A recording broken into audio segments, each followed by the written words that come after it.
কক্সবাজারে গেছেন আপনারা? আহা, কি ক্ষুদ্র আমি, কি তুচ্ছ আমি, কি নগণ্য আমি। যখন আমার অলমোস্ট প্রতি সপ্তাহে কক্সবাজারে ফ্লাইট থাকে, আমার কক্সবাজারে অনেক প্রোগ্রাম থাকলে আমি বিকেলে আগে সাগরের সামনে চলে যাই, নিজে যে কত ছোট এটা দেখার জন্য। বঙ্গোপসাগরের সামনে দাঁড়ালে আয়রে নিজের কি ইয়াতিম লাগে, কি ছোট্ট আমি, কি সাগরের তর্জন। হিমছড়িতে যখন যাই, সিলেটের মাধবকুণ্ডে যখন যাই, মালয়েশিয়াতে মাঝে মাঝে যাই, ক্যামেরুন হাইল্যান্ডে কিছু ওয়াটারফল আছে। আল্লাহু আকবার! এই ঝর্ণার আওয়াজের মধ্যে মনে হয় যেন আল্লাহর জিকির শোনা যায়। ঝর্ণার দিকে তাকালে, আকাশের দিকে তাকালে, বাতাসের দিকে তাকালে আকাশের রব, আল্লাহর অস্তিত্ব সেখানে আছে না নাই? চিল্লায় বলেন আছে না নাই? এই জন্য নাস্তিকদের যুক্তিগুলো খোড়া যুক্তি। তারা বলে আনসিন ইজ নাথিং, যেটা দেখি না ওইটা মানি না। এরকম কিছু গাধা আছে না নাই?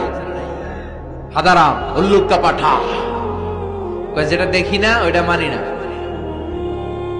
আচ্ছা বলেন তো, আমরা কোনোদিন আমেরিকা